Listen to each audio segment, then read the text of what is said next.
realmente creo que a partir de su participación en esta industria van a tener la oportunidad de arreglar problemas, incluso de nivel global, como podría ser la contaminación, que hoy parecen fuera de todo esquema de pensamiento o de solución posible. Así que bueno, este era un poco lo que yo tenía para hoy, para charlar con ustedes en cuanto a cómo me parece que es el momento que vive la industria y la gran oportunidad que tenemos por delante con la incorporación de ustedes a la vida profesional y poder disfrutar no solamente de vuestro talento, sino de vuestra participación y finalmente del producto de su trabajo, que yo creo que va a ser realmente formidable. Muchas gracias.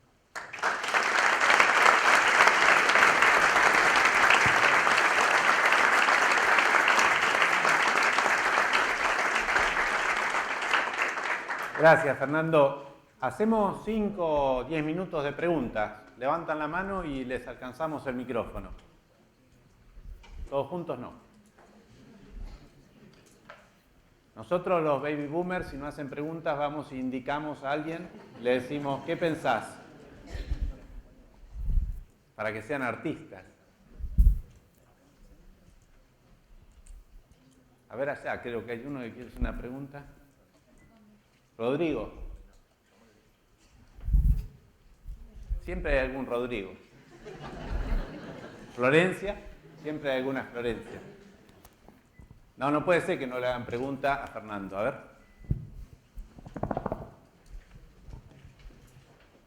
¿Dónde está Rodrigo? Ahí está, mira, ahí hay un Rodrigo.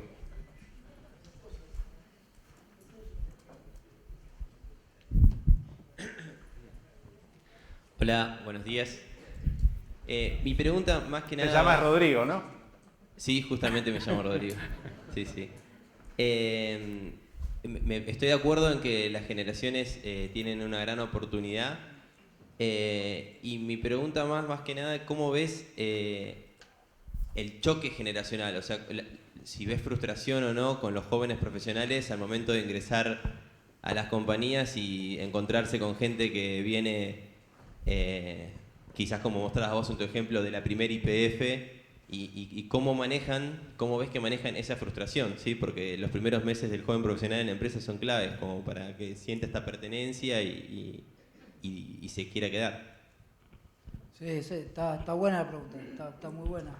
Sí, hay frustración. El primer desembarco es como que pasás del romanticismo, de la película que te cuenta, que decís, wow, qué bueno esto, todo pum para arriba, y cuando te chocas en la realidad, lo que yo percibo es que ustedes nos ven a nosotros como gente aburrida, se aburren rápido.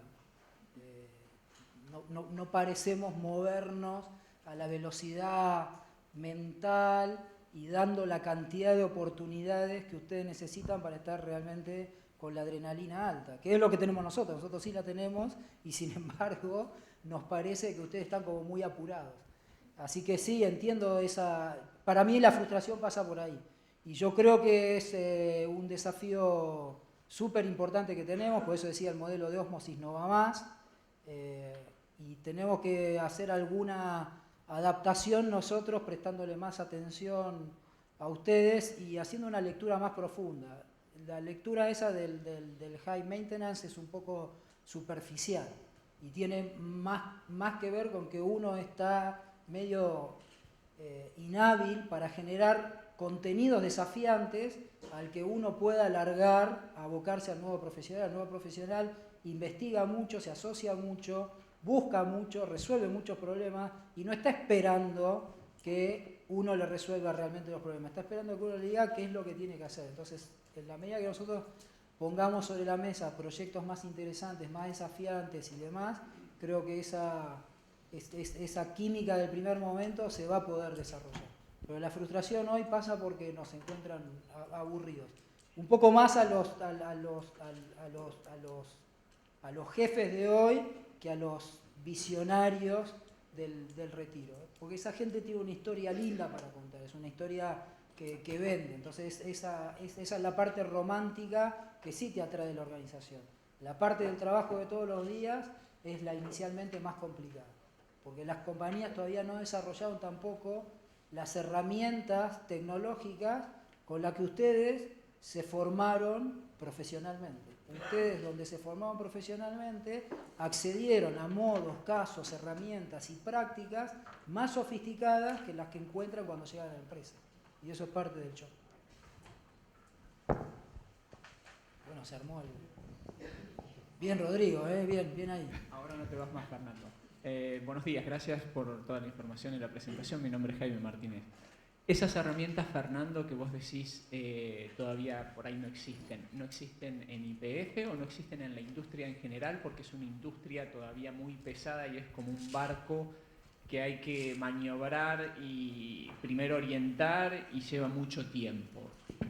¿De qué depende? ¿O es de las dos cosas? Yo creo que es un tema primero de la industria. YPF es demasiado grande y pasan dos cosas. Es el primero en acercarse al conocimiento innovador, porque tiene muchos profesionales y siempre han sentido orgullo por ser los mejores técnicamente. Obviamente no son todos los mejores de la industria todo el tiempo, pero ese orgullo sí existe en la compañía. Pero como la compañía es grande, tarda en adoptar un tiempo aquello que aborda casi pioneramente. Yo creo que el uso de las herramientas para sacarle el jugo es un problema de la industria. Las herramientas están, pero no está todavía la maduración mental, porque nuestra generación no la tiene y creo que no la va a tener, para sacarle el jugo a las herramientas. Entonces las tenés desconectadas, desintegradas, desarticuladas. Entonces un tipo de perforación te usa un programa de ingeniería que no te arma el AFE y después el SAP lo tenés que cargar a mano por otro lado. Eso es algo que yo hace 10 años vengo peleando contra ese sistema en la industria y lo he visto en todas las petroleras de Argentina que hacen exactamente lo mismo. Y al final del día, aunque vos no lo creas y que aunque el SAP sea fabuloso como lo es, la contabilidad petrolera es manual. Entonces es un problema generacional. Las herramientas están, el modo de uso de esas herramientas nosotros no lo conocemos del todo, no le sacamos el jugo como corresponde. Y creo que eso es parte de lo que van a resolver ustedes. Sí. La señorita levantó mano. Hola, bueno, a mí también me está gustando mucho la charla. Me gustaría que nos hablaras un poco de cómo crees que la industria va a cambiar, la industria petrolera, con respecto a la comunidad. Como bien dices, las nuevas generaciones estamos más interesados en el impacto a la comunidad y relacionarnos con el medio ambiente, llámese el medio ambiente, la gente de las comunidades en las que llegamos como industria petrolera. ¿Cómo es la visión que tú crees que la industria va a evolucionar en los próximos años? Yo creo que finalmente ustedes van a poder poner blanco sobre negro cuál es el problema de la contaminación y como ustedes ven las cosas más interconectadamente, van a poder entender, quizás utilizando el mismo principio que hoy usamos para el análisis de los accidentes de la seguridad, el tema de la causa raíz, pero ustedes van a entender todos los daños colaterales, desde la causa raíz hasta el último daño. Entonces va a haber mayor consenso de cuál es el problema y por dónde empezar a solucionarlo. Creo yo personalmente que va a haber más consenso en la importancia del gas, va a haber más consenso con respecto a que las energías renovables son un complemento del gas y no una entelequia cualquiera, o sea, van a tener que tener una aplicación práctica que ustedes le vean valor. Y la otra cosa que creo que va a pasar es que va a cambiar el sentido de lo que nosotros llamamos comunidad. Para ustedes la comunidad muchas veces es virtual, es de gente que está mucho más allá del lazo inmediato y eso también va a ser un problema, ¿no?, para los gobernadores, para los dirigentes, para todos que están acostumbrados a ver la comunidad como el pueblo o el terruño donde le pasan las cosas y donde se concentra el poder.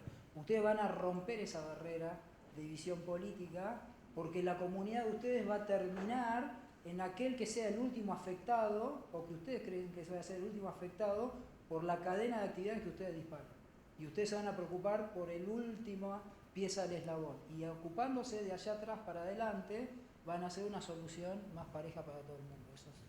Eso es lo que yo creo que va a pasar. Y bueno. Allá. Sí. Hola, buen día. Mi nombre es Cristian. Estoy acá al fondo.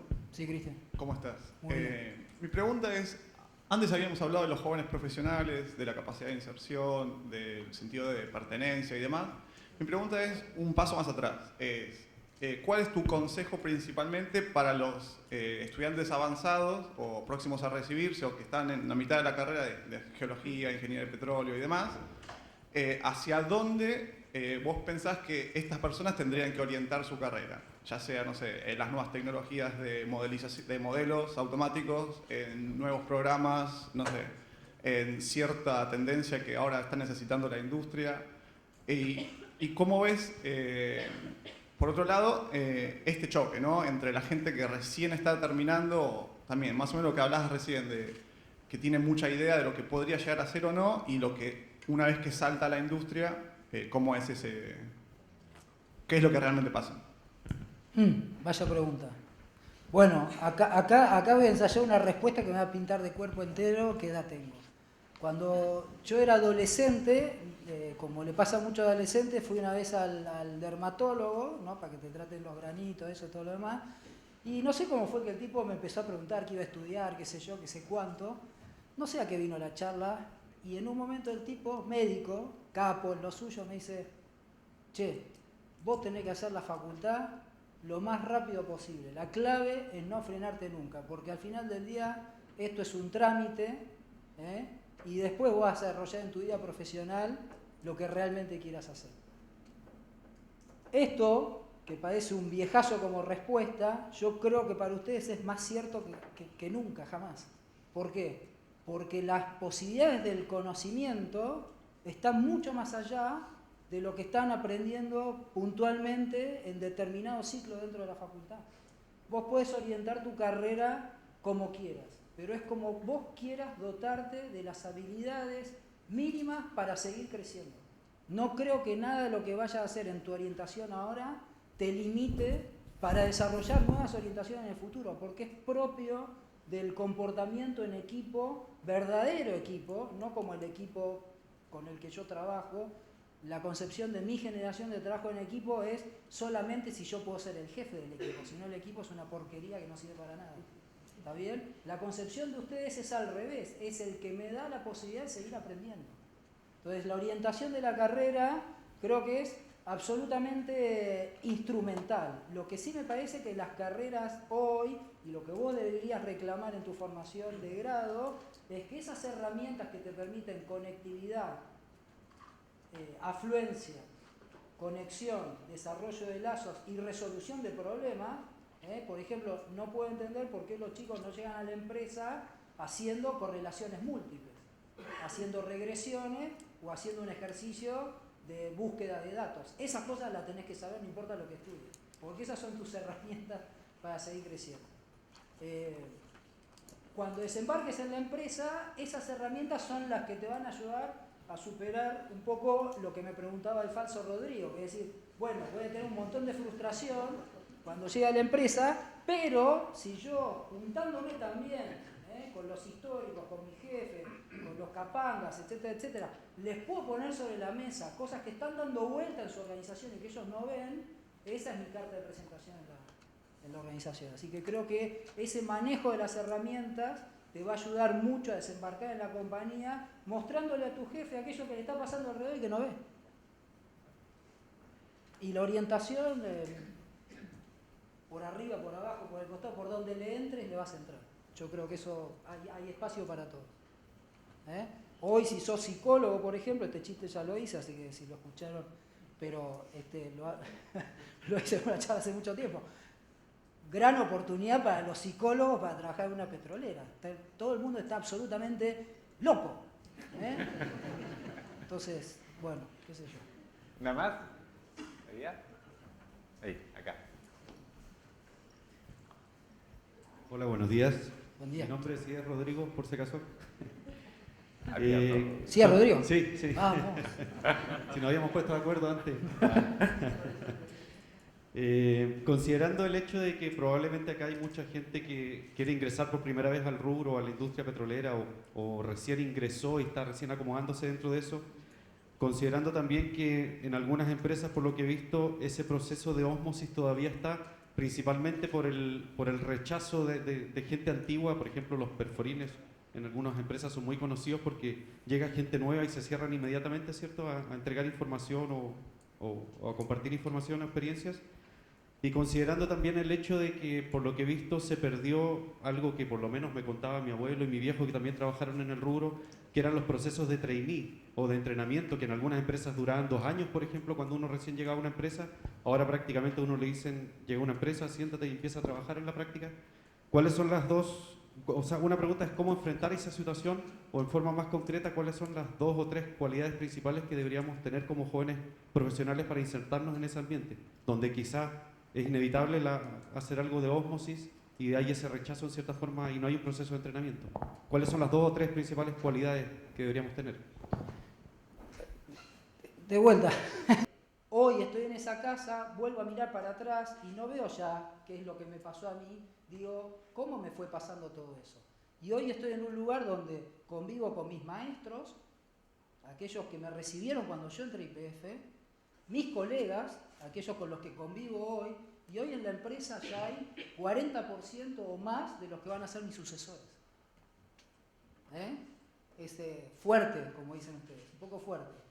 Bien, indudablemente la industria está teniendo cambios físicos y operativos, el no convencional, el offshore profundo, no tiene mucho que ver con ese pocito de la estructura típica que vos descubrís, delineás, etcétera, etcétera. Ahora las cosas suceden en una cantidad y una velocidad que tienen muy poco que ver con lo que sabíamos hacer. Hay cambios tecnológicos y laborales.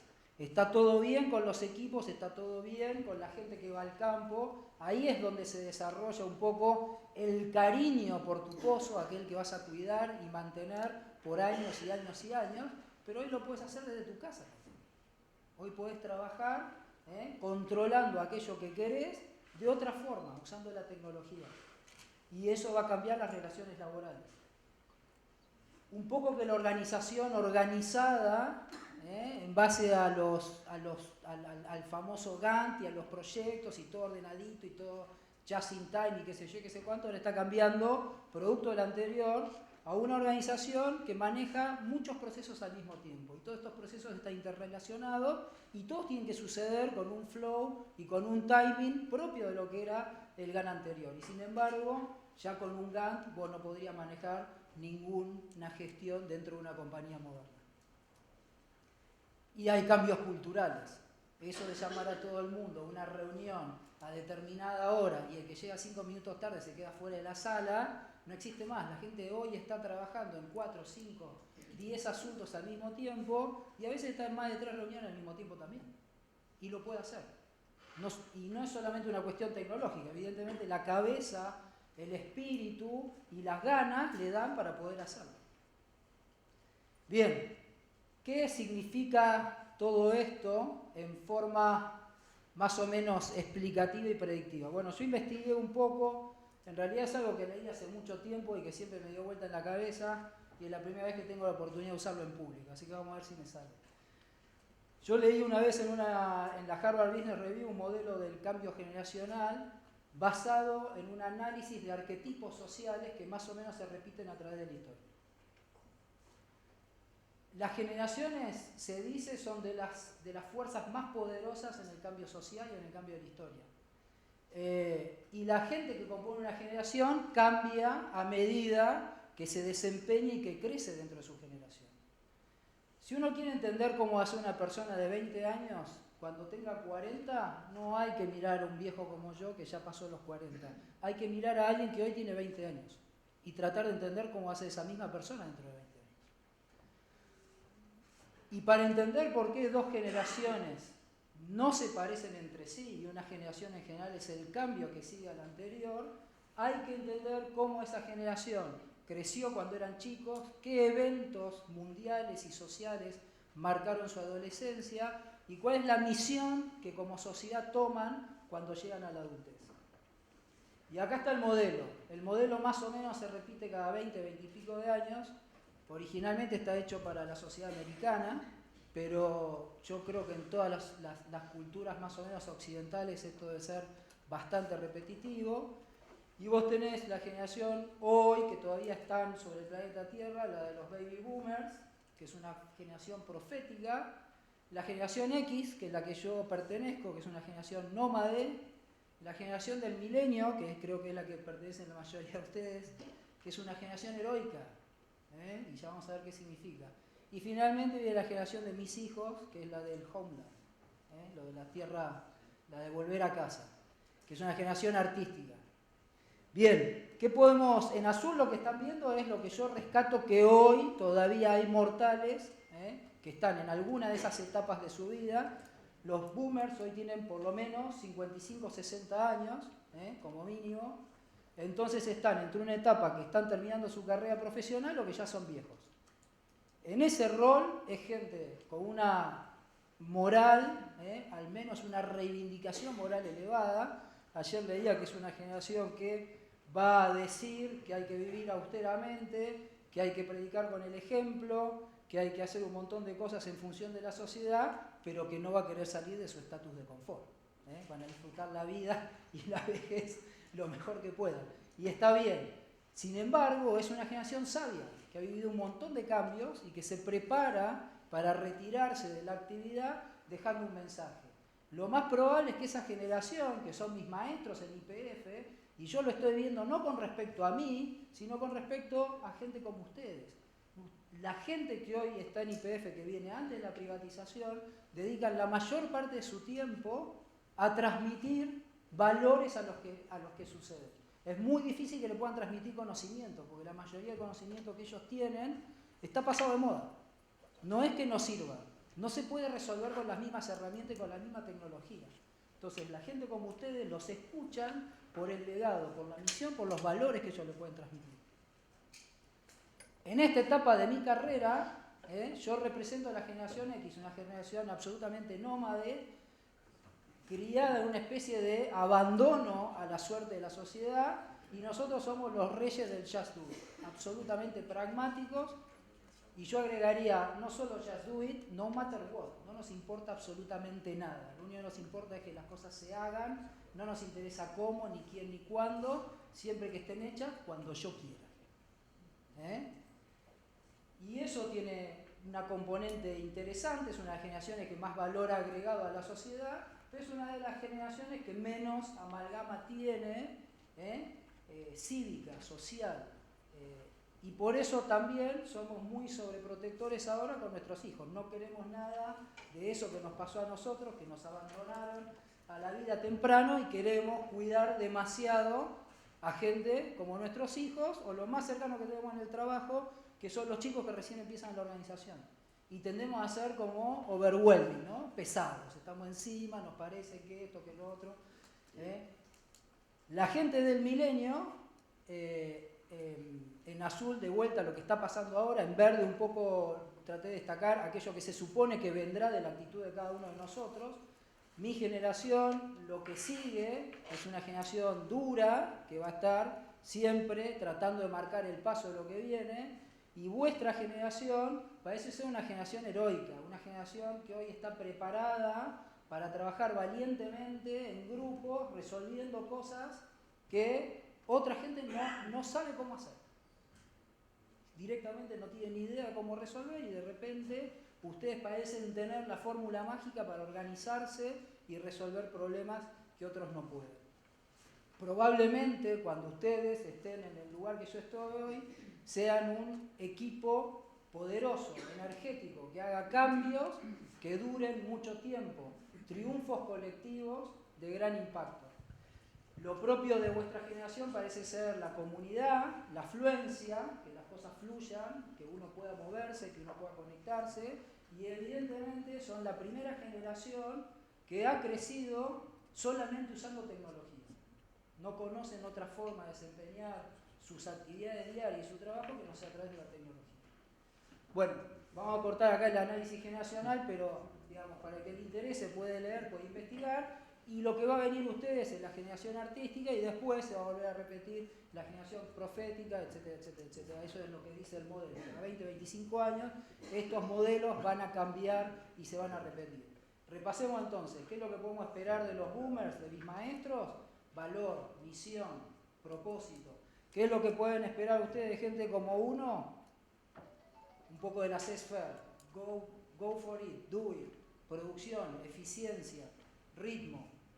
Algo de sentido de honor, ¿no? Que para hacer todo esto hay que ponerle el hombro. Para poder lograr los objetivos en la vida hay que esforzarse un poquitito. Ese sentido de que me debo al trabajo porque eso es lo que me salva, es un poco del mensaje que nosotros dejamos para la organización.